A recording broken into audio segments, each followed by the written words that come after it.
How you all doing out there, Dreamforce? Thank you. Please grab a seat. So after that introduction by Mark, we have a lot of history together, and I'm very grateful for the kind words he said. I have had the privilege of interacting with him, knowing him indirectly for about 25 years, and certainly directly for the last 15 years of this journey. And it's so amazing to watch Dreamforce grow from 1,300 people to 135,000, 5 million people online. This man has created like a festival. It's like a music festival for geeks. Excuse me, I mean techies. We're all techies, right? And it's pretty amazing. Can we have a hand for Mark for this creation he's done here called Dreamforce? It's truly amazing. And what touches me most about Mark is his commitment to really find a way to add value. We all know in this room, there's only one way you succeed long term. Anybody can get lucky, do something for a period of time. But real success in any measure whatsoever comes when you do more for others than anybody else. There's no other way to do it. You find a way to add more what? Value. And if we find the way to add more value, we can be superior in the marketplace, but we can also be superior in our own lives. We can enjoy our lives at a different level. We can have a different set of pride that isn't fake. It's not ego. Ego is when you try to make it better than it is, and you know the truth is it's not. But when you really are in a position, when you're in a position where you own what you're about and you know what you're here to deliver, and you deliver it on a significant scale, then you have an opportunity to really experience not only success but fulfillment. And this conference has gotten bigger and bigger, not only in its size, but also in its impact. And so I'm really privileged to be back with you here. And I know you're working to raise 1 million meals, and I'm very, very into hunger, to say the least, primarily because I was so hungry at a stage of my life. And my life was completely changed because when I was 11 years old, we had no money and no food, and we'd gotten used to that, but it was Thanksgiving, which makes it more emotional.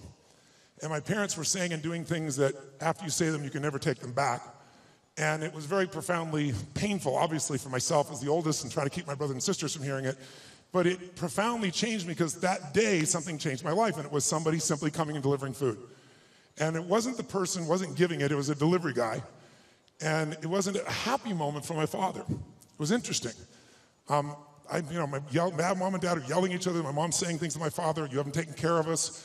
Pretty painful moment. And the door happens, and I go to open the door, and there's this tall guy standing there with these big bags of food, and on the ground beside him, he had this pan with uncooked turkey. And he said, "Is your father here?" And I said, "Just one moment." And I sprinted to get my dad, thinking this was going to be the most euphoric moment you could possibly imagine. Like God had come by and surprised us, somebody cared about us, whatever you wanted to frame it. And my father came to the front door begrudgingly. When he saw the man, he got very angry. And he said, "We don't take charity." And he went to slam the door. And the man was a very tall guy, and he put his arm or shoulder against it. It kind of bounced off of him. And he said, "Sir, this is not charity. Everybody has tough times. And somebody knows you're in need, and they want you to have a beautiful Thanksgiving. Please accept this gift." And my father got even more intense and started saying, "I don't accept charity." And this time the man put his foot there, and it bounced off of it. And then he said something to my father that I thought my father would hit him. He looked at my father and said, and he looked at me in the background and said, "Don't let your family suffer because of your ego." It was intense words to say. My father didn't know what to do. He grabbed the food, he slammed it down and slammed the door. And I tell you the story because everything in our life is controlled by 3 decisions. And those 3 decisions I'd like you to look at today because I really want to deliver for you. I didn't come here to do a speech. I love Mark dearly. I really want to serve you, and you all are giving the greatest gift you have, your time. You can get your money back, but you can't get your time back. And so I really want to serve you. And I think one of the most powerful things we could do to serve you is have you become clear of what the controlling force is that's controlling the quality of your life. And you and I both know it's not the amount of money in your pocket. It's not who you know. It's not even what you've been through. It's really the decisions you make moment to moment about a couple of different things. And the 3 decisions I made in that moment that I'd like to pull your attention to just real quick are, in this moment you're making these 3 decisions, by the way. The first one is, what are you going to focus on? In that day, my father focused clearly on the fact that he had not taken care of his family.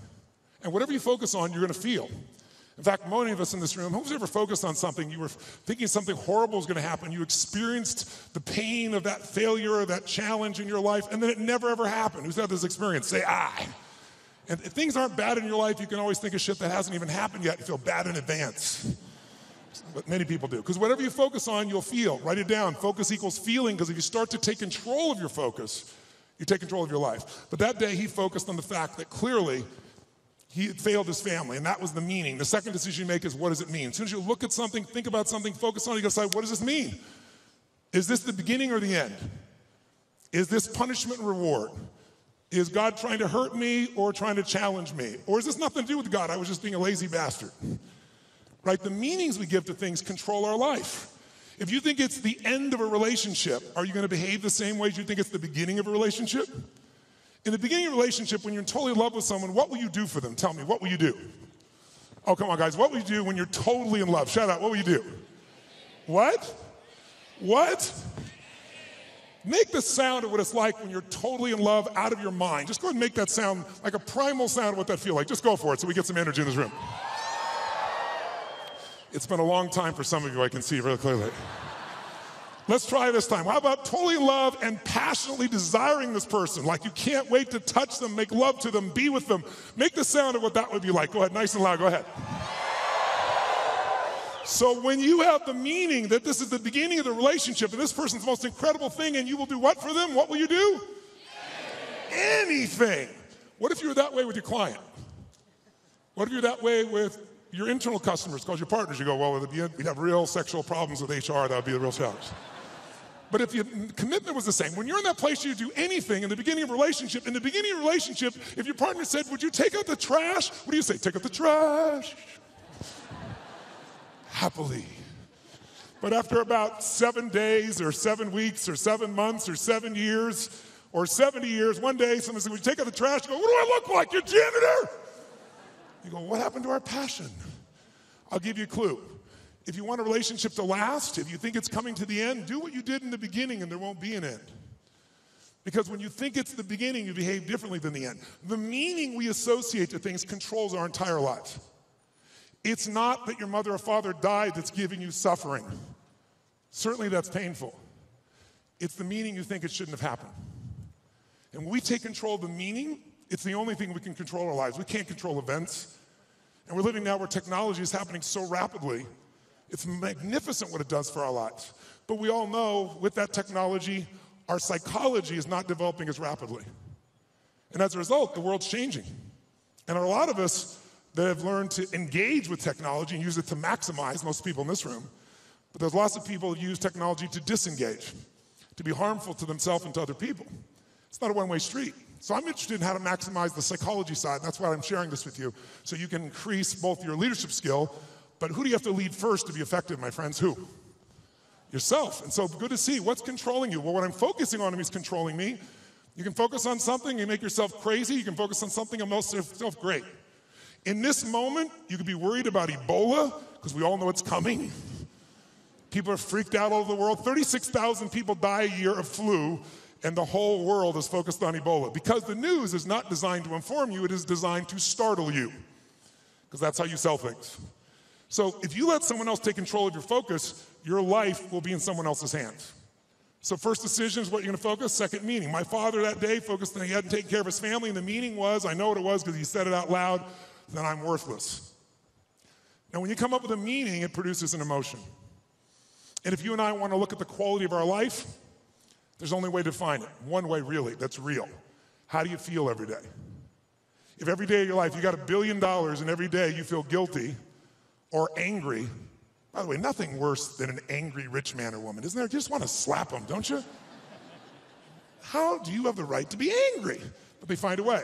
But if you got $1 billion and you're angry and you're pissed off and you're guilty all the time, what is the quality of your life? Angry, pissed off, and guilty. If you have nothing, I live in Fiji a portion of the time. I have a home there and a resort there and kind of 2 families of villages there that I interact with the last 25 years. And when you go to Fiji and you walk down the street or you drive by, people jump up and they yell, "Bula, bula, bula," which means welcome, be happy, we love you. And you drive by 5 minutes later and they jump up, "Bula, bula, bula." And you're going like, what drugs are they taking? No one's paying them. But they're so happy. They're in such a different state. They've learned to focus on something else and come up with a different meaning for life. But if the meaning is it's the end, if the meaning is that you're dissing me, if the meaning is you don't care, whatever meaning we come up with, that affects the third decision, which is what am I gonna do? And what people do is based on the meaning, since the meaning creates emotion. right? You can be miserable no matter what you have, and you can be euphoric having nothing. We all know it's true.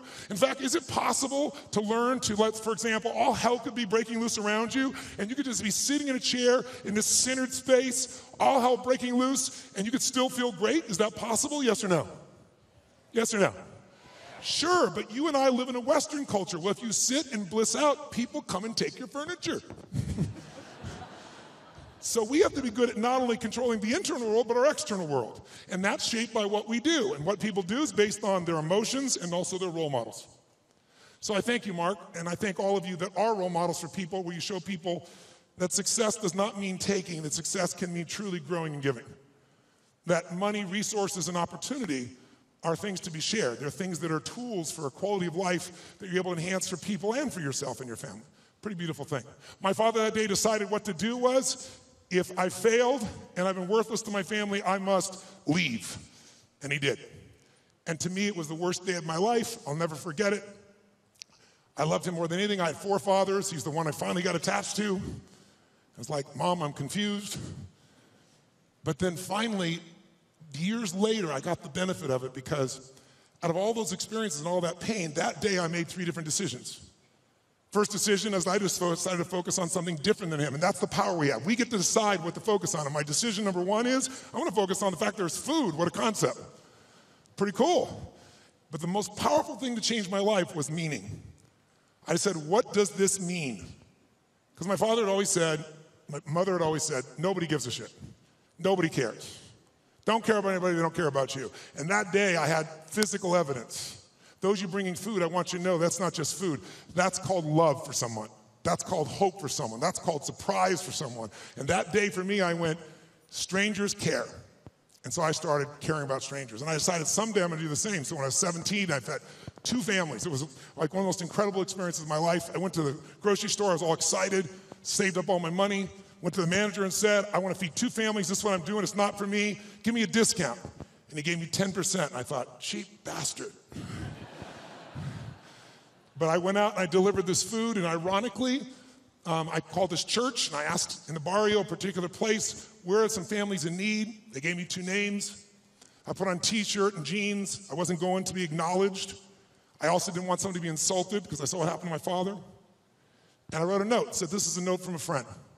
And I said, I just want you to know, we know you're having difficult times. Everyone does at times. And I want you to have a beautiful Thanksgiving. And please feel loved, take care of your family. And someday, if you can, do well enough to do this for one other family and pass it on. But love a friend. And I had it written in Spanish as well. And I'll never forget, first place I pull up, this rotten old van, stick shift van, that I borrowed from a buddy of mine, with all these bags of food. And I went into this place and got out, pulled up this little tiny building, really tiny, knocked on the door, and when I knocked on the door, this little woman opened the door. It was probably half my size, which is not hard. I'm 6'7", so she's like 5'2", and she looked up at me like this, and she saw the groceries, and she screamed. And she started grabbing my head and pulled it down and kissing me. I was like, no, no, no, delivery boy, delivery boy. And she goes, no, God gift, God gift, God gift. And she didn't speak English, so I handed her the note. She read the note, she crying again, started trying to kiss me again. I said, no, no. She goes, God gift, God gift. So I pointed, where do I put this? In this tiny little room, there's a table there. I put the food down, and I went over to get some more groceries. And when I did, 4 children come running out. And one hits my leg and wouldn't let go. And when they saw the pumpkin pie, it was over. And it was one of the most emotional experiences of my life, because first of all, this little boy just wouldn't let go. And I delivered this food, and this woman was crying and smiling. And I stayed there just to take it in for a few minutes, seeing them all. It was like going back in time. And then as I went to go leave, I couldn't speak Spanish, and she was like trying to say something in Spanish. I didn't know what to say, and it was Thanksgiving, so I said, Feliz Navidad. It's like, I heard the song, okay? And she laughed and laughed. She's crying and laughing. One of the more beautiful experiences of life, isn't it? When you can have both those experiences in your body simultaneously. And I remember I got in the van, and all the 4 kids were sitting on the bench here, and she's standing there waving, and I pulled in, go in reverse, and I looked in the mirror, and as I looked in the mirror, I saw these kids there, and I saw Mom crying and smiling still, and then I lost it. I started crying uncontrollably. And I'm like trying to put the thing in gear, through tears come through my eyes, and I thought to myself, what? I mean, this is a beautiful thing. Why am I crying? And then I realized what a gift that day was. I realized that my worst day of my life was my best day. And my goal for you, if you don't already have it, my guess is you've already done it, knowing where you are in your world today, but maybe your second worst day, it's time to make a best day. Because out of every tragedy, out of every pain, it only gets healed when we find a deeper meaning, when we find there's a higher purpose in it. And I realized I wouldn't have been there that day. I wouldn't have that hunger to help somebody else if I hadn't had the hunger in my own soul at one point missing. So it's very personal to me, and I want to thank all of you that made the contributions, and I told Mark and I've announced that I'm going to match the 1 million meals if you hit it, and I'm sure as hell expecting that you will. And so we'll get 2 million, and when I told that, then Mark said, I'll match that. Like these lead to nights like this, lead to love like ours, you like the smoke. So Mark's matched it, so if you do the 1 million, we're going to do 3 million here. So that's the way to play the game, I think, just raise the game together. And so I'm excited about what that possibility is. And I'm personally also, November 18th, I'm going to feed 50 million people. I've fed 42 million in my life. And the reason I tell you this, and I'll get off the soapbox, but I want you to just think about what's going to create meaning for you. Because money by itself won't do it. But impact will. And impact can be with your own child, spending more time with it. It doesn't have to be anything to do with contribution any other way. You can contribute to your own family. But contribution is what makes us feel fully alive. And I'm doing that because, I don't know if you're aware of it, but a year ago, last summer, Congress cut the budget for what was traditionally called food stamps by $8.7 billion. By the way, $8.7 billion is the equivalent of every family they support going without food for 1 week a month for 12 months out of the year. And all the nonprofits are trying to support that. So I'm partnering with Feeding America, and I started writing this book, and I thought, I'm going to donate all the profits of the book. I'll feed 10 million people. And then I was like, that's not enough. And I thought, well, I'll get matching donations. And I'll raise the bar, I'll get 20 million. And as time has gone by, I finally decided I'm gonna do 50 million myself, and I'm looking to raise 100 million, and that's in addition to the million I'm doing here. That's not part of it. So if you want help, you're welcome to, and Feeding America is my partner, and we're working for matching funds to get to 100 million people. I'm already to 67 million just with some friends of mine before we even launch it. But it's a goal, and why do we do it? I don't ask you to do it because it's a heavy or something. I do it because you can. Do it because it's fun. Do it because research shows that when it comes to money, buying things will never make you happy. Never. Doesn't mean you shouldn't have some nice things. I have some nice things, I'm sure you do too. But it's not going to give you happiness. Buying experiences can make you happy, by the way. People who say money doesn't matter, they don't know where to shop. Because there's some experiences you can buy that are extraordinary. Who's got some experiences, some trips, some things you've done with family or friends that will live with you for years? Who knows what I'm talking about here, right? Those things, that money can be a really valuable tool there. If you can find enough add value and have money and do those experiences, how cool. I'll tell you what else money research shows will do. People always say money doesn't matter once you get to a certain level. No, it matters that you can spend $5 a month and have more emotional juice, and it can be measured all the way down into your saliva by hormonal changes. You want to use money, not let money use you. And so another thing that'll do it is getting rid of drudgeries. Who here loves to pay for shit you don't want to do? Right? Cleaning the toilet. Who likes to have someone else be able to do that if at all possible, right? Because once you do that, those drudgeries are gone. What do you get to do? You have time. And with time, you can spend more time with your passions, the things that matter for you that you can do in the world, that share in the world. And the third thing that gives people the most enjoyment out of money, just so you know, is actually giving it away. And nobody believes that until you do it. Now, if you don't give a dime out of a dollar, you're not going to give 100 million out of a billion ever. Don't kid yourself. It's the place to start wherever we are. And if you do, I think you can find there's enormous enjoyment in that process. And I think you'll also find if there's somebody you love, you do something for, it's even more. So that's why I'm here. And I want to now make sure in the time that you're here, let's kick this in gear and let's talk about 3 things that can truly change the quality of your life. Number 1, first of all, if you make new decisions about the focus on, try this just for a moment. Just for a second, take a deep breath in. Exhale and give it a moan. That was really pathetic. Let's try that again. Deep breath in, then make it a sexual moan and thoroughly enjoy it. Oh, that was much longer and deeper. I like that. That was good. One more time. Use deep breath in and give it a moan. Now, one of the things that I want to talk to you about here tonight, this afternoon, is really simple. And that is, everyone here is in business, and there's a problem that all businesses have. We're in the most competitive environment we've ever been in. We went from, 500 million people being online to a couple billion people being online. And in the next 4 years, they're saying we're going to have 3 billion more online. That means this entire world is a bigger market. If you're the person that adds more value, it also means you're going to have more competitors than you've ever seen in your life. How many think the economic world that we're in today is going to stay the way it is? Raise your hand. Okay, one man on drugs, there's always one. Okay. How many think that the economic environment's going to go through seasons? We're going to have some more ups and downs as we adjust to what's happening in the world here. Say I. Well, then if we know that, our goal, you and I as leaders, should be to anticipate that. In fact, everyone in this room is a leader of something, whether you're the leader of the company or whether you're a leader of a department or whether you're a parent or hopefully you're a leader and not a follower. If you're a leader, you've got to exercise that skill. And so I want to talk to you about that and one of the most important skills at that. But most people don't exercise that leadership because they're dropping behind in their skill sets. And I'll give you an example of what I mean. How many of you in this room, I want an honest answer, and I'd like you to yell the answer and raise your hand if you would, please. How many of you in this room have ever experienced the absolute total humiliation of playing a video game against a child? Scream I if you've done this experience. Oh, come on, let me hear you. What happens when you play the child? Who always wins? Come on, who wins? Always. Why? Is it because they're faster? Is it they're smarter? They're younger? Their neurons are functioning at a quicker tempo? Here's how it usually works. You're a mother or father, you're an uncle or an aunt, you're a grandfather or grandmother, you're a friend of the family, you're looking for a gift. We live in a tech world, in a world where today children play with an iPad and learn how to use it before they know how to tie their shoes. How different is that world? I was with Mark yesterday with his daughter for her six-year-old birthday, and we're talking about things, and she's got these Legos, and a friend of ours says, oh, my 6-year-old goes on the iPad, searches on YouTube for videos on how to build cool stuff using Legos, and starts to study how to build all these structures. That's the world we're in that our kids are in at 6 years old. And imagine what else they're searching for and finding at 6 years old. It's a wild, wild world. So here we are with this technology, and most of us are not seeing what it's doing for us. So you sit down with this child who's high-tech, you're not. Even the techies in this room aren't usually as gamers. I know there are plenty of gamers in the room, but there's plenty of not. And then what does the child do? The child says, oh, come on. You go, look, I'm not good at this. This is for you. Come on, uncle. Come on, auntie. Come on, mom. Come on, dad. It's my birthday. It's Christmas. They use the guilt approach, don't they? And what do you find? You finally break down. Okay. Now you should know you're being set up when they go, you go first. Right? And they go, look, it's really simple. You just shoot. You just shoot these guys, and it all drops down, and you think, okay, I'm going to show this little bastard I can do a thing or two here, right?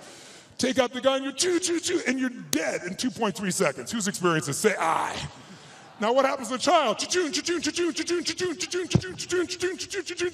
And about 45 minutes later, you get your second turn. Am I right? And then you're really pissed. You're dedicated. You're devoted. You're focused. You're going to take this thing out. You last 4 seconds, and you're dead. Out of the side of the head. The kid. 45 minutes again. Who's had this experience? Say, I. Why does the child always win? Is it because they're faster? Is it because they're smarter? Is it because they're stronger? No. It's because they played this game before. As a result, they have the secret to success. They know the road ahead. And if you know the road ahead, you have an incredible power called anticipation. Anticipation is the ultimate advantage. See, winners, leaders anticipate, losers react. The reason you get beat is you don't know where things are happening, so you're reacting. Reaction is always stressful. And yet so much of our life is predictable if we just were to study it, not be caught up in our day-to-day. It's predictable the challenges you're going to have in your relationships, or with your kids, or with your body, or with your job, or with your economics, or with your mother-in-law or father-in-law. These are predictable. And if you were to anticipate these things and put a strategy in place, you could take it all out and have the quality of life that you deserve. In business, it's everything. Those that anticipate, those that lead, and then there's those that follow. The followers are the reactionaries. So the more we can anticipate, and you can't anticipate and lead unless you first learn how to lead yourself at a different level. And so I love to have you just see that if you and I can start to take control of our focus, and we can start to control the meaning of our lives and make something really that meaning that empowers us, because look, what's wrong is always available, isn't it? There's always an Ebola, a bird flu. There's always something that's going to kill the entire human race tomorrow on TV. And then there's your life. What's wrong is always available, and so is what's right. And you have to take control of that focus, because otherwise you become the follower and you get to live your life. Even though you're a smart person, we're all smart, but it's easy to get led astray by everybody else's focus, isn't it? and then all of a sudden let them create the meaning for us. And then all of a sudden we're settling for a life far less than what we desire or deserve. So my approach is really simple. My approach is to say, let's you and I, just for a few little time we have here, and by the way, this to me is a little time, a couple hours, 2.5 hours, I guess, at this stage, because kind of the minimum length of seminar I do is 50 hours, 50. And you go, are you kidding me? I don't like to hear myself talk. I like to see people do things so often they build muscle, not just thoughts. And so one of the things I'm going to ask you to do in a few minutes is we're going to go from this passive mode that you're in right now into full engagement. Because if you get fully engaged, it's amazing what you can accomplish and do. When you're partially engaged, you get a little bit of result. When you're disengaged, we all know what you get, nothing. And we live in a society where most of us are so overwhelmed. There's so much information. We're not having any problem with information. We're being drowning in information, but we're starving for wisdom. And so we got to separate it out. And so one way to separate it out is I'd like to talk to you about 3 things that can help you increase your performance and your life. Because what I'm obsessed by and have been for 37 years is what can increase performance for an individual or an organization. But also I'm equally obsessed about what's going to make somebody fulfilled. Because who's had this horrible experience? Who here has ever achieved your goal and then your brain said, is this all there is? Who's had this experience here? Say, I. And that's worse than failing. At least when you fail, your brain can say, I can figure this out and do it again a new way. But when you succeed and you're miserable, you're basically technically screwed. So what I want to make sure that you and I do is we set ourselves up to be able to win. So there's 3 things I'd like to walk you through. 1, I'd like to walk you through how to the competitive edge that's going to get you both the performance you want at the highest level and also the fulfillment you want. Because if you want to know my view, I can tell you there's 2 master lessons in life. Lesson 1 is the science of achievement. If you want an extraordinary life, if you want a magnificent life, which by my definition has nothing to do with me, it's life on your terms. Some of you, what's an extraordinary life? It's having a cool little company. For some of you, it's having a big billion-dollar company. For some of you, it's not a company, it's 3 wonderful children that you totally love and adore and spend time with. For some of you, it's poetry. For some of you, it's making a difference in the environment. It's different for all of us. It's life on your terms. But if you're going to have an extraordinary life, you need to master, number 1, the science of achievement, which most of you are damn good at or you wouldn't be in this room, right? You know how to go from where you are, have a vision, make it real. Speeding that up, that's my business. And when Mark talked about it, he actually showed me the other day, we were together a couple days ago, and he showed me the very first day he did his V2 Mom, which is really a simple way of saying, what do you really want? What's your vision? Your values is, why do you want it? And walking through the obstacles and the solutions and strategies to get where you want to go. And he showed me on the back of an American Express bill where they designed on the very first day Salesforce. And there you see that day where he engaged. He engaged in his vision instead of settling for a life that someone else had designed. He had a great life, extraordinary life. Top guy at Oracle, working for one of the most brilliant people on the face of the earth. Can you imagine how hard it would be to leave there and start something from scratch? But he had something larger that he wanted. So how do you do that? How do you get yourself there? You got to understand the science of achievement. But I know so many people I get the call from, most successful in the world, business person, politician, leader of some sort, economic leader, financial trader, and they call me up and they want me to change something in their business, but I know what they really want. They really want to find fulfillment still. Because success without fulfillment is the ultimate failure. Who's with me on this? Right? You make everybody else feel great. I mean, it's a horrible example. I hate it. But we all know an extraordinary spirit that took his own life just recently probably lit up more human beings than almost anybody alive when it comes to humor and joy. He made everybody else feel happy but himself. It's sad. You don't want that to be you. If there's any gift he can give besides his joy, is the evidence of what you don't want to move towards. Nobody in this room is going to move towards that, but we do it at a little level. We die a little bit along the way by giving up what we really desire and believe in. And my goal is to make sure to see if we can wake that up. So, and by the way, fulfillment is as unique as there are people. Achievement, there's laws, right? You do this, money, there are laws. Your body, there's laws. We all have biochemical, special, unique identities, but there's certain fundamentals. If you do them in mass, you're going to be overweight. If you do them differently, you're going to be fit and strong. Same thing with money. But fulfillment is as unique as art. Art is what one person thinks is beautiful, somebody else can think is ugly, and that's perfectly fine. Have you ever gone to an art museum and you see this big red square and they go, $10 million, you go, you gotta be kidding me. $10 million for that freaking square? I'll draw you a square. But someone else, no, look at the texture, the taste, the flavor. I can taste the paint from here. They have a different way of being fulfilled, right? So those are the two kind of lessons of life. So this is what I'd like to do to help you with both those today, if you want to play with me. Number one, let's take a look at what will give you the edge. Who's up for having a competitive edge in anything you do? Say I. And it's not BS and it's not positive thinking. It's something you can test because the edge is what's going to get more out of you. Second, I'd like to show you how to create a breakthrough. Who here has an area of your life where there's something you've struggled with for a while and you're sick of struggling with it and you're sick of making excuses and you want to actually change it today? Who's got one of those in your life? Say I. If you want to play full out, I can show you that. And the third element really affects the other two, and it's really the one that affects business and life, and that's the power of engagement. All of these are tied to engagement. And I'll tell you what triggered me on this. I was thinking about how could I add the most value here? And engagement is one of those, new flash words in the corporate culture we all hear about, full engagement, partial engagement. But it's really true. Engagement plays such a huge role, and some of the studies that are out right now are mind-boggling. Have you seen the recent studies that they've done?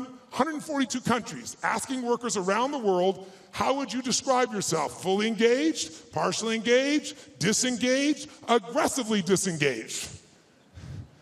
And guess what they found out? Throw it up there. Around the world, in 142 countries, they found out that 13% of employees worldwide said they were actually engaged in their work. Now, for us in this room, you'd say that's absurd, there's something wrong with the survey. Well, you'd be right. In a room like this, it's full engagement, or at least a lot fuller engagement. America has the highest engagement of any country in the world, it's 29%, which sounds so much better when you hear 13. So which would you rather have, a punch in the face or a kick in the stomach? But let's flip that around and say, what does that really mean? It means 71% of people are disengaged at work in the richest, most powerful, most influential country in the world. It's mind-boggling. Now, if it was only one study, you'd say, it was a partial, but you can see study after study coming up with similar numbers, slightly off, but pretty much the same ratios. Now, here's what's really interesting. Of those 71%, there's a group in there, about 24% of them, that are actively disengaged. You know what that means? That means they hate what they do and they hate you. Now, this is pretty important, isn't it? They hate what they do, they hate you, and they will actively work to disempower the organization. Who has ever bumped into one of these humans? Raise your hand, say I. Okay, so when you bump into these humans, it's not usually a pleasant experience, and we all know they're out there. And by the way, how much damage can they do in a world that has, social media everywhere where good news travels fast and bad news travels faster, and people don't care what the truth is afterwards. It's a cool story, it makes it go. So this is an area that if you're going to change your business, you got to make a difference. So here's what I'm looking at. What makes the difference in people? What makes the difference in an organization? And I would submit to you that it isn't getting a head start. You can find individuals who you give everything to. You can love on them, give them a great education, they get a great economic background, and can spend the rest of their life going in and out of rehab. Who's seen this before, knows what I'm talking about? Say I. On the other hand, you see people that life's kicked in the face, somebody's been abused mentally, emotionally, physically, you name it, and they become the Oprahs of the world. So it's certainly not, advantage does not come because you were given something. And by the way, in business, advantage doesn't come because you have most resources. Companies with most resources don't win. The most resourceful companies win. The most resourceful companies are the ones where employees are the most engaged. And it's statistically proven. You look around and you say, who had the lead? Well, before YouTube, there was Vimeo. They had a year jump. Pretty much the same technology, just didn't engage as many people. Before Google, there was, what happened, Yahoo? If you're out there, what the hell happened to you people?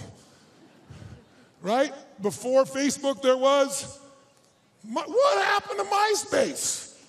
Facebook was more engaging. Engagement is really the new factor. Being able to be fully engaged. And by the way, in your intimate relationship, how important is engagement?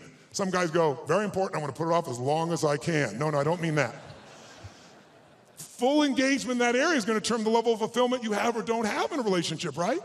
The more engaged somebody feels that you are with them, the more energy you have, the more connection you have, the more aliveness you have. So part of what I'd like to kind of experiment with here is kind of discover what creates engagement for real with you, what creates disengagement, because these are huge factors. Because if you understand what they are, your level of performance, your level of results, your level of leadership, your level of joy will change very, very radically. Who's with me that engagement is not just a term, but something that can make a difference in your body? Let me see a show of hands. Say I. Now, I'm asking if your hand raised for some engagement. Because here's what research shows. If you listen to me passively as I'm talking here, guess what? Within a month, if you just listen, sit passively, which most of you are doing, and there's nothing wrong with this, what you've been doing your whole life, what you've been taught to do, you'll remember about 10% of what I say 2 months from now, which basically means you wasted your time today and I wasted mine. 10%. How many came here because you want to learn something, do something, change something, make something stronger or better? Say I. If that's true, then if all you do is take notes, which I don't see anyone barely doing, oh, thank you very much, a few of you. I stand corrected. Then nudge the people on either side. What's wrong with you, bitch? Come on, where's the notes? Right? Because I don't know anybody who's got that great a memory. In my entire life, I've kept journals. Because here's what I learned early on. Writing it down, if I never look back and read it again, the physical act of writing it down drives the groove deeper. Repetition is the mother of skill. You look at anyone who's masterful, why are they masterful? Why can LeBron James do what he can do? Because he's done it a few million times, right? You know, Kobe will go out and make 300 shots before he will leave that floor every day. 300 shots. The same freaking activity. Most people in tech world, oh, I heard that story, I know that thing, oh yeah. If you're not doing it, you don't know shit. You understand. And understanding in $3 will almost get you a Starbucks. If you're gonna master something, you need to get the repetition where you get it in your body and you bring emotion to it, and enough motion, enough repetition, it gets in your body, and now it becomes physical mastery where you don't think about it and you just do it. Mastery is tying your shoes. Most of you can do this, chew on some gum, send a text simultaneously. Not some people leave their tongue out while they're doing it, but you get the idea. If you do something enough, and you're confident enough, you're certain enough it's in your body, that's mastery. So I'd like to see if we couldn't get to a different level of mastery in this. And what I'm going to ask you to do is, by the way, if you listen and take notes, just write those notes down or you type them in, whatever you do. Research shows you'll retain about 40 to 50% of what's been said. For the future, I'd highly engage or encourage you to do that. Now might be a good time. And then the third most powerful one is if you physically engage your body. If you ask you a question, yell back the answer. Or in a few minutes, I'm going to ask you to actively engage in a different level. Engage with each other. Do some crazy things you wouldn't normally do. What that does, it brings up engagement, 80, 90% retention, because now it's not just a thought or a right, it's a feeling in your body as well. And if you do that, you're going to retain it. Who's up for doing more and holding on to more? Say I. Then to do that, I'm going to ask a couple things. One is if I ask you a question, please yell out the answer. You're already doing that. You're being very kind, but don't be kind anymore. Do it with more passion and intensity. Because I'm not going to ask you questions you don't know the answer to because I want you to feel good about yourself. But if you yell out the answer, you'll activate your body's nervous system. Make sense? And the more you activate, the more energy you'll have. We live in a passive society, and if we're going to engage, by the way, the companies that engage, the companies that have records of 24 at the top 25% in the country, highest levels of engagement of employees, companies like Google, companies like Salesforce, companies like Apple, companies like Facebook. And by the way, guess what all the research shows? 22% more profitability, almost 1 for 1. For every percentage of increased engagement, you almost get an increase of profitability. But I would argue you get that in your personal life as well. The more engaged you are, the more the other person will become engaged. You want to get somebody engaged? You get engaged. Think about it. Everyone in this room is a leader. What's our job to do as a leader? Our job is maximize resources, right? How do we take whatever resource and get more out of it? Ourselves, other people, our economics, our business, our technology. That's the job of a leader. But you can't maximize resources if you don't have full engagement. So I'd like to see if we could increase that. And so one simple way of doing that, increasing that engagement, is to start with us. Because by the way, are you going to engage other people if you're not engaged? Yes or no? Yes or no? Are you going to be able to touch other people if you're not touched? Are you going to move other people if you're not moved? And so, by the way, here's the problem. How many of you wake up, you have certain days you wake up and you think to yourself, today, I don't want to talk to any people. Who in this room has days like this where you don't want to talk to anybody here? Say I. Oh, come on, say it with some energy, I. But as a professional, you got to do that most times. And if you fake it, do people feel it? So I want to show you some ways to change it. But here's the reward of engagement. If you can become a person, engage others, you will now become an extraordinary leader, not a mediocre or good one. As far as I'm concerned, good is the enemy of great, as corny as it sounds. So think about it. I'll give you an example of this book that I did. I did this book because back in 2008, I felt like I was back in my childhood. Everybody around me was suffering. And I hate suffering. Most of the skills I develop is because I want to take somebody who's suffering and take them to a place where they have joy and aliveness and health and vitality and abundance or whatever I can do to help. And so I've got the guy that cuts my hair, my barber, is like, his kid can't go to college. He's lost half what he's got to do. A billionaire client of mine. is no longer a billionaire, and he's feeling equally bad, he thinks, but suffering is suffering in somebody's mind, right? And so I thought to myself, something's got to be done. And then, like most of us, somebody's going to do something. In 2010, when things actually got worse and the system wasn't changed, I started reading everything I could read, started watching everything I could watch, and I watched a documentary called Inside Job. Anybody here see Inside Job? If you didn't see it, it was Matt Damon did the documentary on it, and it won the Academy Award. And it actually walked through systematically and showed how the entire world economic experience, our entire economy as a world, was almost destroyed by a few people, and they identified who they were, how they did it, they documented it all, and then they showed what happened to them. And what happened to them, does anybody know? No, not nothing. Nothing would have been a reward compared to what they should have got. They were actually put in charge of the turnaround. And they were given your money and mine. We were taxed so they could put their money back where it belonged. So at the end of this film, depending upon your personality, if you haven't seen it, I should warn you, you'll have one or two reactions. You'll either be very depressed or very pissed. I was on the piss side. I was so angry, and I thought to myself, nothing's been done. This is insane. And something's got to be done. I thought, everybody says something can be done, but what can I do? And I thought, you know what? I've got access.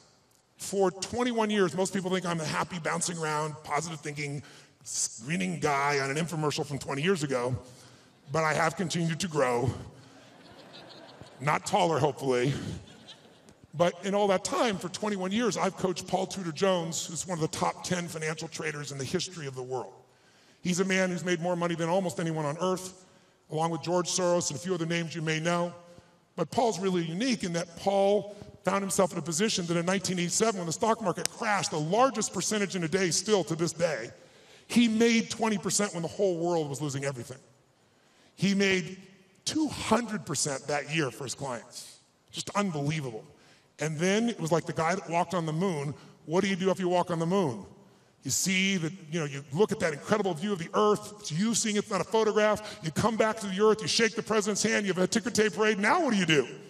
And a lot of those astronauts, if you know the story, actually became depressed because they didn't have what I call a compelling future, something to look forward to. So Paul had a little fall back, and I was called in to turn him around. Came in and started studying everybody around him, figured out what it took to do it, and built a strategy to put him back in state. He's been successful and made money every year for 21 straight years. Every single year. There's no one in his class that's done that. No one. Pretty amazing. I was with him to give example. We were together back, if you remember, in the tech bubble of 2000. It blew up. Paul made money. Right by him, side by side, every single day. He's emailing me every single day. I'm talking in some ways, communicating, or I'm going to see him every 3 or 4 months to be there in person to make sure we keep tweaking the system. I'm not there to be a positive thinking coach. He didn't need that crap. I'm a prepare for anything coach. How do we figure out the strategy? I've always been a strategist. I've never believed in positive thinking. I never told people you should go to your gym or go to your garden, better yet, and chant, there's no weeds, there's no weeds, there's no weeds, there's no weeds. I'm like, here's the weed, let's pull it out. That's what I do with him. 21 years. 21 years includes 9/11. And when the whole markets are blowing up, making money. 21 years includes everything we saw in the subprime crisis, making money. It includes when we all went through the drop in gold, those were associated to it not long ago.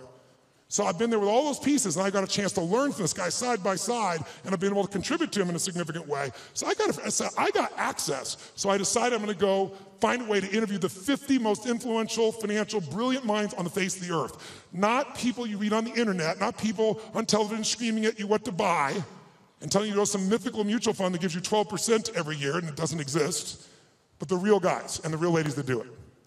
But how are you going to do that? How? I'm going to call up to Tony Robbins. I'd kind of like to come interview you. You're worth $27 billion, and I'd like your time. You have to engage people. So I'm going to show you some ways to do that. I'm going to tell you when you can engage people, there is no limit to the resources you can access. If you want real wealth, wealth is access to resources. It doesn't have to own them all, just access to them all. You can do whatever you want, go wherever you want to go. That's real wealth. And you can do it if you can engage people. And engaging people is finding a way to meet their needs, not yours. If you meet their needs, your needs can be met as well. And it can be done in a way that has integrity and love and vision and creativity, and it can truly be a synergy. Now, I'll give you some examples of it just for 2 seconds, then we're going to do some things that engage this so you get the sense of its value. One of the first people I called on was Carl Icahn. Carl Icahn is a very gentle soul. He's a man who has a hard time expressing his true feelings about things. Who knows who Carl Icahn is? So you got to get a sense here. He's worth $27 billion. He has made more money. In fact, on the cover of Time magazine, they called him the master of the universe because Kiplinger did a little study and found out Warren Buffett is not the most profitable person you could have invested with. Carl Icahn is. In the last 14 years, you would have made 1,600% with Carl Icahn. 75% overall in the S&P with the ups and downs, right? Net, I'm talking about after inflation. If you had invested with him in 1968 in his company, you'd have an average return of 31% for all these decades, doubling your money every 2.6 years. If you were with Warren Buffett, you get a mere 20%. This is an amazing guy. He agrees to the interview. I use every tool I got. I get there, and the first thing he does is he throws out my camera crew. Nope, I don't want this camera crew. I don't want this. I don't want the lights. I don't want this. Like, well, dude, you agreed. I don't care. I changed my mind. Get him the hell out of here. I'm master of the frickin' universe, don't you understand? So I said, okay, no problem. Let's do the audio. My audio team goes, no audio. I said, what am I supposed to do? He goes, you got a pen? Come on, you got 10 minutes. 10 minutes? All my interviews are supposed to be 45 minutes. The average one went 3 hours. How? Engagement. I figured out how to engage these people, and I found something inside of them that really wanted to give. Not to me, they got what the mission was to other people. And I got them tell me things nobody tells them. Jack Bogle, been in the business 63 years, showed up for 45 minutes, 4 hours later left his office. And afterwards he wrote a quote for it, and he said it was the most probing, most intense interview you had in 63 years. Provocative and probing is what he said. Now that says to me a pretty cool thing. That means I engaged him better than anyone in 63 years and got those answers, according to him, not according to me. Pretty cool. I went to a guy named Ray Dalio. How many of you know who Ray Dalio is in this room? Look how few people know Ray Dalio. Ray Dalio has been called the Da Vinci of investing. He's been called the Steve Jobs of investing. But most of you never hear of him because you couldn't access him in a million years. But if you're president of the United States, if you're head of the Fed, if you run China, you know who he is. And I'll tell you why. To work with Ray, first of all, for the last 23 years, he's made 21% per year compounded before fees. Through all those environments. Unbelievable. But here's all it takes to work with Ray. You need a $5 billion net worth, and $100 million is the initial investment, and that was 10 years ago, and now he won't take your money no matter how rich you are. You're talking to him, and he gets a phone call. It's the Prime Minister of China who wants some coaching.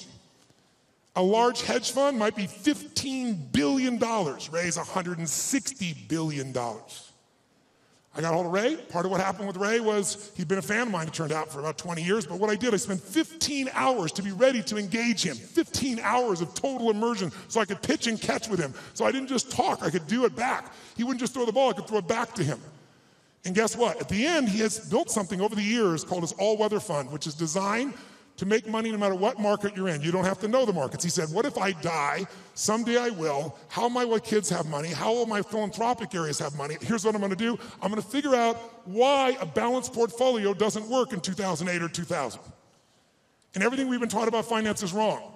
And the Da Vinci of investing figured it out and has done it for himself for a decade and a half, and he tested it back to 1925, and it just makes money in any environment. So now his clients get to do it. Not the 1%, not the 0.0, the 0.001%. So I'm sitting down with Ray and I get him to explain how it works, and at the end, we're engaged 3 hours into it, and he tells me how this works. And I said, this is beautiful, but I'm doing this, so I'm not doing this for money, I'm giving all the money away. I want people to have answers. And you just got done saying the average person going to the wealth manager will never work. They can't possibly do it. They might be sincere, they might even put their money in the same place they put you, but how many gold medals have they won, he said. Those are the only people that win. There's only a few.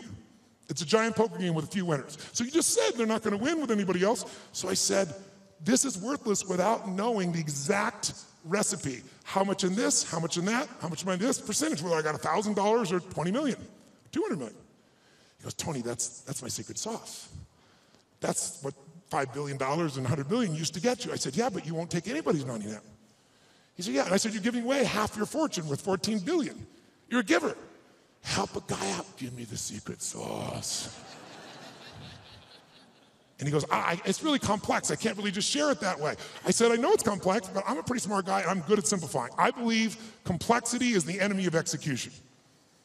That's what it is. You gotta make it so simple, people do it. Complexity is the enemy of execution. So I'll get it simple, you get it to me, I'll make it simple. He goes, well, it uses leverage. I said, give me one that doesn't leverage, that anybody could do. They could do it with ETFs. He goes, well, I don't know what that's gonna look like. It won't be perfect. I said, your worst plan is gonna be better than anybody else's best plan. And then he this moment of engagement, this magic moment, he opens up and he goes, okay. And I'm writing like crazy. I got the video camera going. I'm feeling this vibration in my body. I left so excited, knowing it was something special, but not knowing what it was. But that formula, I took it to Hightower, $30 billion asset company, and said, test this, 30 years, 40 years, 75 years, how's this done? Over all that time period, in the last 30 years, it lost money 4 times. Made money every other time, and the 4 times, one of the losses was 0.003. So it really practically lost money 3 times. You know what the average loss was? 1.9%. But the average gain, just under 10, all in. The largest loss in 75 years, it's been right 85% of the time, the largest loss was 3.95, as that was 2008. Less than 4% when the rest of the world, from top to bottom, lost 51%. It's in my book, by the way. And so a bunch of my partners are like, hey, this is a business. Don't put that shit in the book. And I said, you know what, it is a great business. We can help people do it if they want to do it, but it wasn't offered in that spirit, so it's there. I tell you this because I want you to understand with engagement, you can get anything.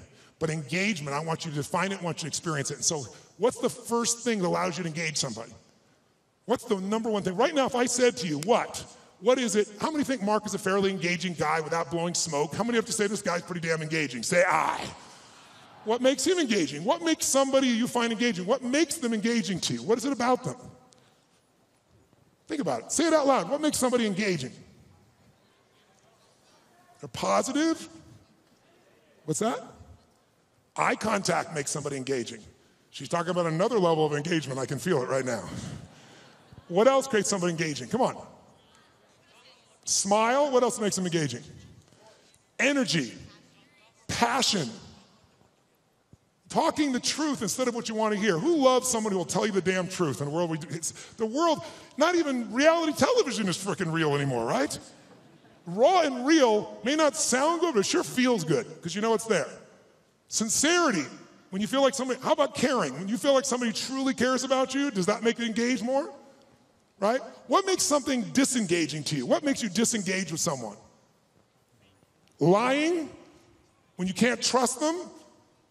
Arrogance, when they try to control you? What disengages you? When they come up to hit on you and they're not even committed, you're like the 12th person and you can feel it. When they're insincere, disengages you. What's that? When the communication or the relationship is one-sided, totally disengages you, doesn't it? Inauthenticity. Whereas authentic does engage you, doesn't it? Right? Oh, what's that? Yes, when they're on their phone talking to you while they're also doing something else. How many love this experience? And yet we've made it culturally okay, depending upon what generation you're in. Depends on how your mindset is and where you live in the world, I guess, to some extent. But all the things you said are true. When you feel that someone cares about you, is interested in you, is sincere with you, shares the same interests, is trying to accomplish something, if there's that caring, sincerity, mission, passion, is passion something engages you, yes or no? And then disengagement's the opposite. But all of them start with one thing that I want to do right now so we can shift this gear, because you've been sitting way too long and so quietly, you've been so nice, but this passive learning has got to end now. I just did it so it wouldn't feel jolting when we began. Now we can step into the real game. And here's how I want to do that. First of all, energy. Energy is the base. How many agree energy is engaging? Say I. If you want to change something in your life and you are what I call energy poor, low energy, are you going to follow through, yes or no? You love your husband or wife, but you're exhausted. Love you, okay. There is no passion. There is no intimacy without energy, am I right? You're not going to go to build a business without energy. You see this crazy man, he's filled with energy, day and night and day. It's Richard Branson. How much energy does that man have? He's insane in his energy. Anybody I've ever met who really has this compelling ability to engage with people, it's energy. But are they born with it? Some maybe, most not. Because I've interviewed them, I've seen them. And I also see some of them like Richard. Richard is a ball of fire of energy, and then he's not. He's actually a very internal guy in many ways. He's external when he wants to go do something. He's crazy and willing to risk his life. Not in business. In business, he goes, okay, I'm going to take Virgin and make Virgin Airways, so how can I lose? Oh, I'm going to make a deal with Boeing that if they fail, I get to give them the jets back. That's how he thinks. In his life, let me go in the middle of a balloon in the middle of the sky and hope shit happens. The point is, engaging people have that kind of energy. It doesn't matter who they are, where they are, they have that kind of experience. So what you and I got to do is we got to tap that out. So how many of you have had times when you were in the flow, where energy was going through you? Like you didn't have to think about it. The right thing was said, the right thing came out of you. Who's been in this place before? Say I. Oh, come on, say I. Who's ever had a time where you did something, and after you did it, you thought, I can't believe I said that. I can't believe I did that. That was so stupid. Who's done this before? Say I. Who's done something where after you did it, you went, That was me. I don't know how I did that shit. That was cool shit. Who's ever impressed yourself? Say I. Now you're the same person. How come one situation you're an idiot, the other one you're brilliant? Who's ever forgotten how to spell your own, or how to remember, let's say, your own email or your home phone number, or how to spell a difficult word like the? Let me see your hands here. In fact, phone numbers are crazy now for most of us, right? Because now we have this outboard brain. If we lose this brain, we're screwed. I don't even know how to call my mom, for God's sakes, right? You don't know what to do when you don't have this thing. So the point of the matter is, if we increase the energy, it'll work. So now here's the thing. Where does energy come from? Does energy come from sleep? Yes or no? Really? Who here has ever slept 8 hours and still been tired as shit? Let me see your hands right here. Okay, so that wasn't it. Right? Is it food that gives you energy? Really? Really? Thanksgiving's coming. I know what you're going to do, right? You're going to get to Thanksgiving. It's about giving thanks. You're going to take care of this nurtured body of yours. You're going to say, no, give me the vegetables, a little this, a little that, right? Now, what do people do at Thanksgiving? What do? Eat everything within reach. And when you're totally stuffed and you can't have another bite, and you say, I'll never what? I'll never eat again. And somebody goes, pumpkin pie? And you go, okay. Come on, who knows what I'm talking about here? And by the way, what happens after? You feel like going for a run? What do you want to do at the end of that meal? Tell me what. Who here has ever fasted for 5, 6, 7 days or more, gone on a fast? Does your energy increase or decrease as you no longer eat? Which one? Increases massively. So if it's not food and it's not sleep, don't get me wrong, those are useful, then what is it? The answer is it's psychology. It's a mindset. It's a decision inside yourself where you say, I will no longer tolerate low energy in my life because low energy equals shit relationship. That's a technical term. Low energy means low, lousy business. Poor energy means I no longer have the impact on my children. Someone else with greater energy is going to. And if we can find a way to increase our energy, and here's the good news about it, it's psychology and it's movement. The way you move will create it. So I'd like to start out right now with no more passiveness, and let's get active. Who's willing to do this? Say I. Stand up. You've been sitting way too long. Stand up. Shake your body out. Shake it out. Come on. We've been sitting way too long. Shake it out, shake it out, shake it out. And then before we do anything else, just to get you going a little bit, stretch up a little bit here. Go over to one side and give it a nice deep moan like a little kid. Go, moan. Oh, come on, louder, moan the other side. Back, high-pitched moan. Forward, deep moan. Shake your body out a little bit. Now, here's what I like to do. Just get started. Let's set a new standard. And the way to do that with people like yourself who are completely non-competitive is simple. I want you to turn to someone next to you and I want you to point at them and go, I own you. Go ahead, try it. No. I mean, say like, I own you. Come on, do it again. I own you. That means I am challenging you, lazy, tired person. And here's what we're going to do. Emotion, listen to me now. How many would like to have more joy in your life, more excitement, more passion, more aliveness? Who wants more of this stuff? Say I. Can you have everything in your life work out and still be in a lousy state? Can you achieve your goals and go, woohoo? In fact, in our society, it's almost encouraged because if you do really well, who's ever lowered your enthusiasm about something you achieved because you didn't want to upset somebody else? Who's done this before? But by the way, it teaches your brain never to go for it, never to feel great. So the first thing I want you to do is really simple. I just want you to try not using your head, but just your body. And I just want you to just turn the person, point at them, go, I own you. Go ahead, I own you. Some of you have to join a group of 3. We're into that. Go ahead. When I say now, I want you to literally try to outdo their body with energy. I want you to shake the building like you're celebrating the greatest sports victory of your life, like you had the greatest orgasm you've ever had. And you are like a little kid celebrating, not like a boring adult. Ready? Face the person. You're going to outdo them for 30 seconds. 1, 2, 3, go, go, go.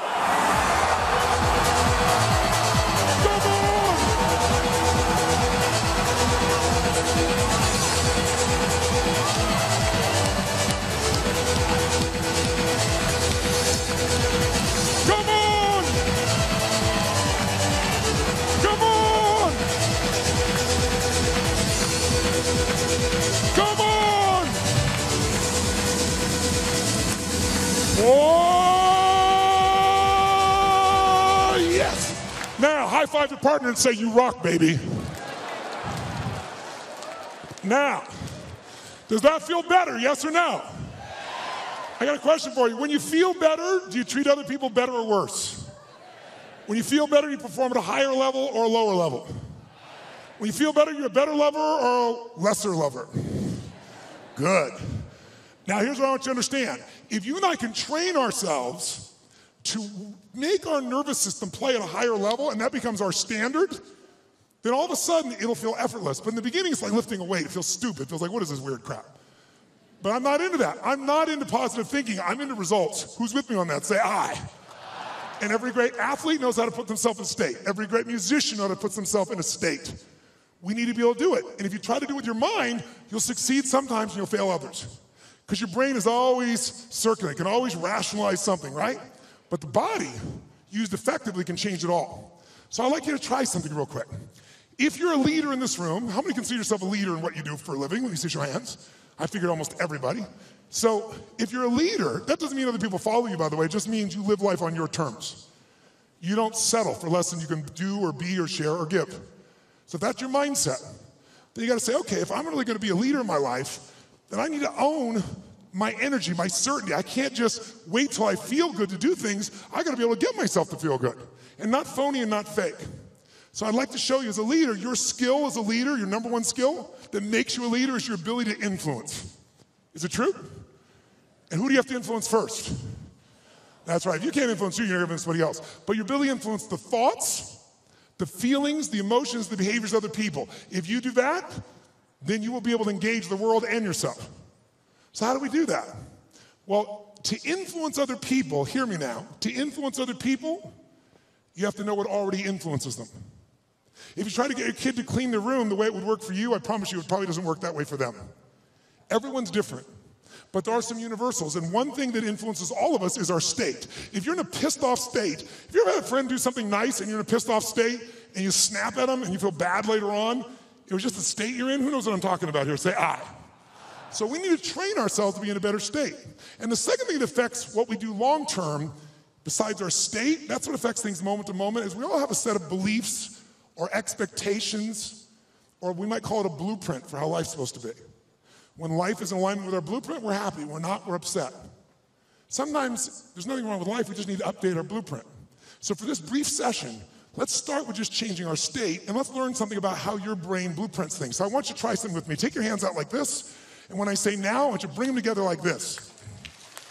When I say now. Thank you. All right, ready? Now. Ready? You can hear the entrepreneurs in the room. They're not waiting, baby. I'm going. I'm ready. I love it. Now.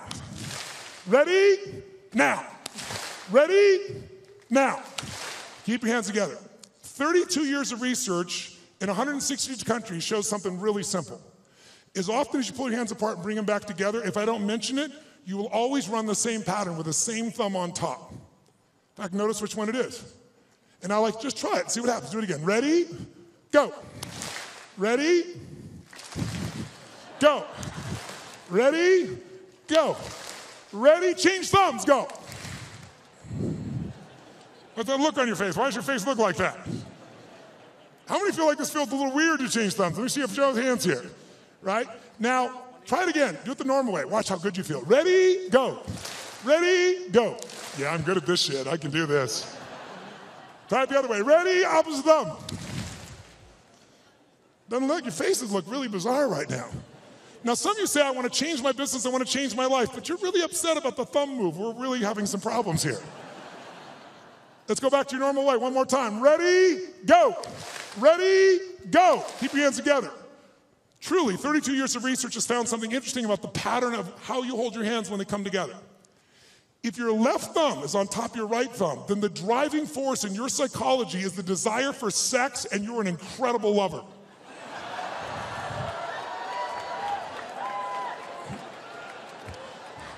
I saw that man change thumbs. I saw you change thumbs. Look at him try to show the one. Oh. However, if your right thumb is on top of your left thumb, then the driving force in your psychology is intelligence, and you will be absolutely financially free in your lifetime. Look at this poor bastard. He's having a thumb fight. Do I want the sex or the money? The sex or the money. If your thumbs just came together and you didn't cross, it means you think you're smart, sexy, and rich, but you will never be any of the three. I'm very sorry for you. This has nothing to do with anything. We're just engaging your body. So shake your body out. Shake it out. And here's what we're going to do right now. We're going to go engage each other. How many believe that engagement makes a difference in the quality of your life? How many buy that? Say aye. How many think engagement makes a difference in how happy you are? Say aye. If you think engagement will affect your business, say aye. So then why don't you engage? The answer is you do. The question is what level? Right? We all engage. Do you engage at a low level, a deep level? Do you engage the mind? Do you engage your own mind and heart? Other people's mind and heart, or just their head? The people that engage the mind and heart, they have some extraordinary capacity. In fact, I'm going to show you something in a few minutes that I think you'll find very useful. But before we do it, let's just see the ways we can change our engagement. Most of us do this unconsciously. I want you to become aware of how you change your state of engagement. So when I say now, I'm going to ask you to walk around this room and introduce yourself to as many people as you can. I start most seminars this way because I want people to see something inside themselves they don't notice usually. And that is when you go to introduce yourself, though, I want you to do it in a very specific level of engagement. I want you to go up to people where you're really not wanting to engage. You're just doing it because you should, and it's polite, but it kind of annoys you. Who knows what I'm talking about here? So when you walk up to them, I want you to literally walk up to them like you're doing this because you have to, but you really are annoyed by this. Like, this is a stupid exercise. Why should we have to do this shit this guy Robbins is saying? Why do I have to shake your hand? You don't say that. You just think it. What do you do when you're a little annoyed with your face? What do you do with your body when you're a little annoyed or a little frustrated or it's a waste of your time? What happens around your eyes? How do you walk to somebody when it's a waste of your time? How do you shake their hand? I want you to notice specifically while you do this, two things. One, how does it feel to be greeted that way? That'll be obvious. But more importantly, what do you have to do to lower your engagement to this level with your body? Because if you become aware of your body, you can change your engagement that fast. I want you to see if I'm annoyed, a little frustrated, and I want you to play like a kid, like you're really doing it. If you're like, you'll go, all right, let's do this stupid exercise. You'll get nothing out of it. Really put yourself like, I have to shake their hand. I don't want, hi. And just notice, what do you do with your face? What happens to the tension, your face, your breath, your neck, your shoulders, your hands, your voice? And I want you to get to as many people as you can over a minute and a half. Ready? Introduce to as many people, and it's a waste of your time. In fact, let me show you what it looks like before you do it so you're clear. Sir, you, come here. Come here. What's your name? What? Louis? Get out of here. Give him a hand. It's Louis, ladies and gentlemen. It's Louis.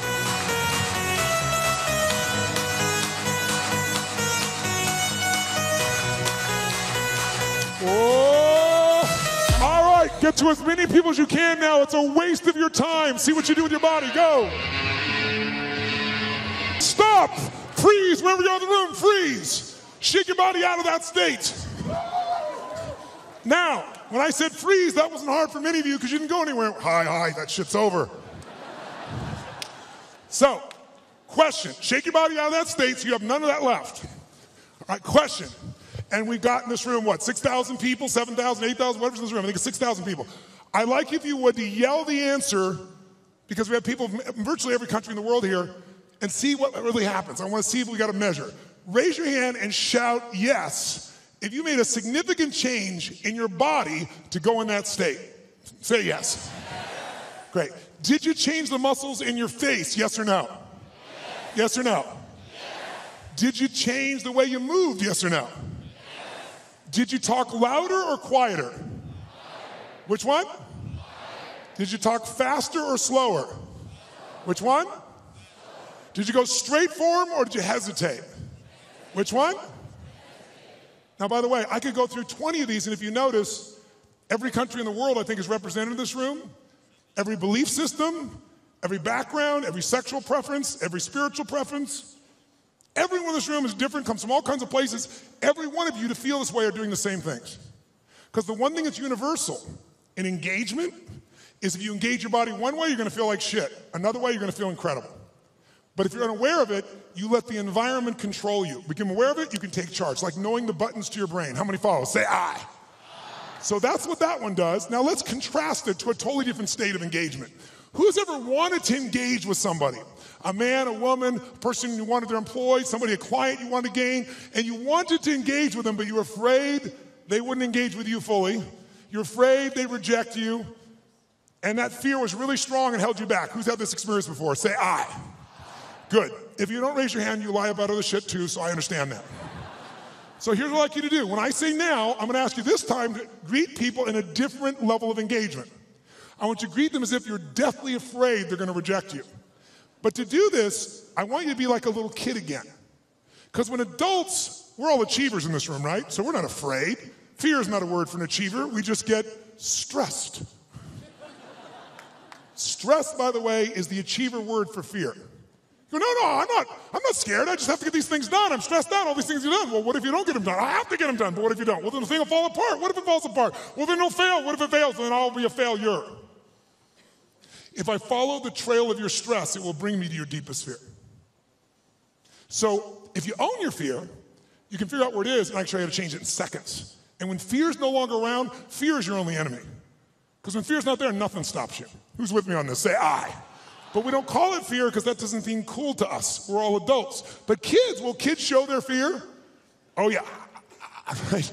They'll do it. They'll make sounds. They'll do everything. So I'd like you to do this time is when you greet somebody, I want you to exaggerate like you're deathly afraid. Like, hi. How you doing?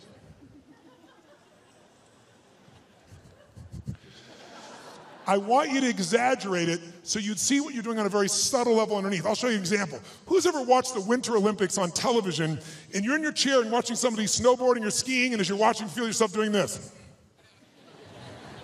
Who knows what I'm talking about here? Say I.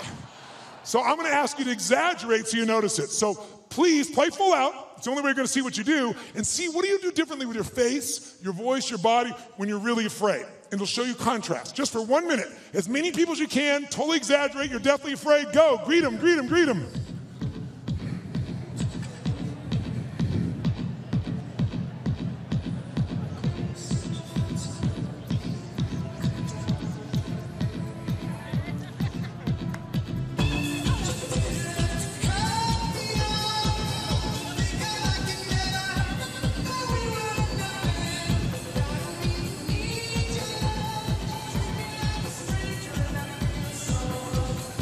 Okay, stop.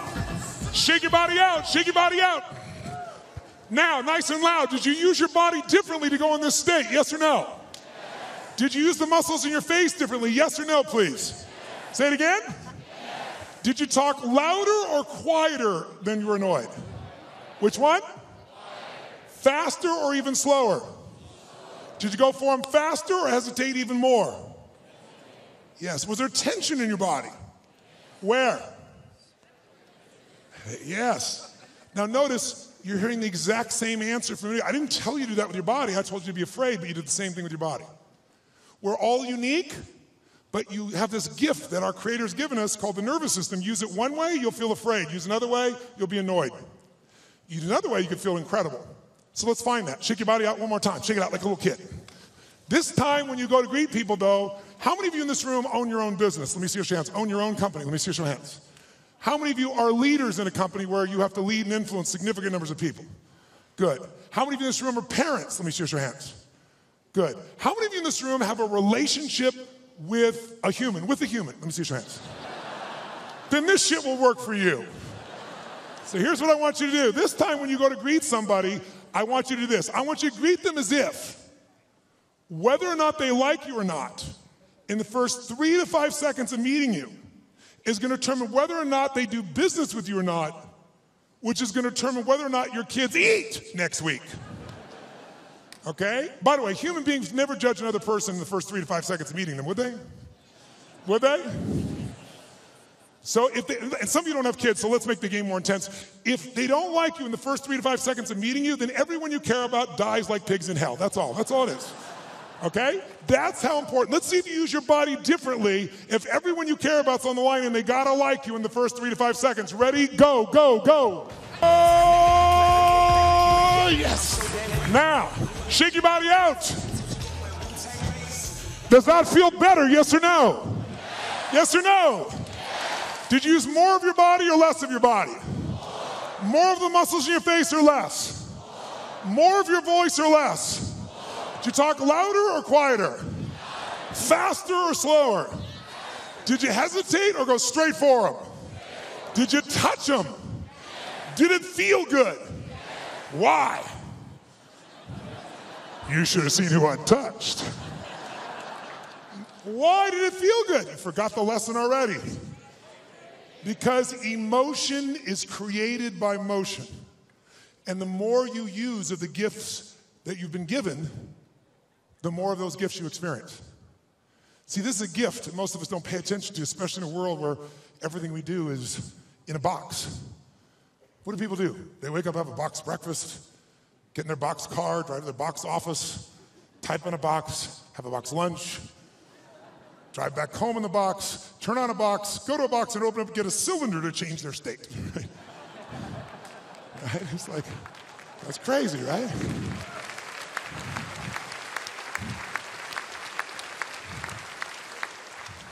But if you and I use our body differently, we are going to think and feel differently. Do you feel more engaged or less right now? Which one? Did you engage others more or less?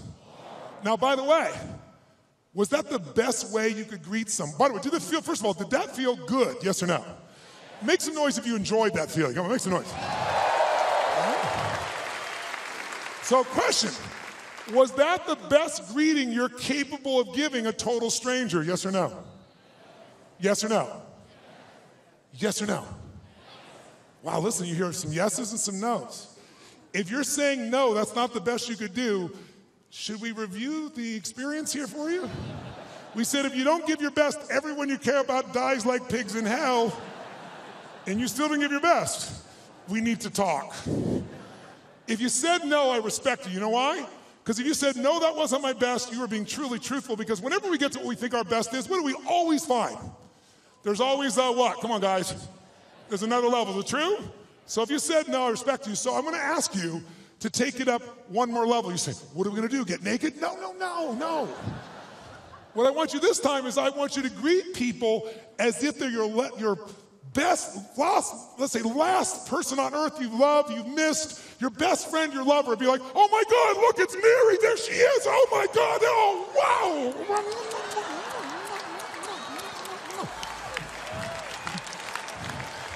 I want you to greet people like they're your long-lost lover or best friend. Ready, go, go, go.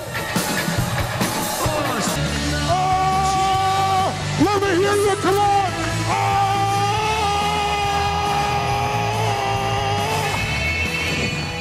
Now, shake your body out.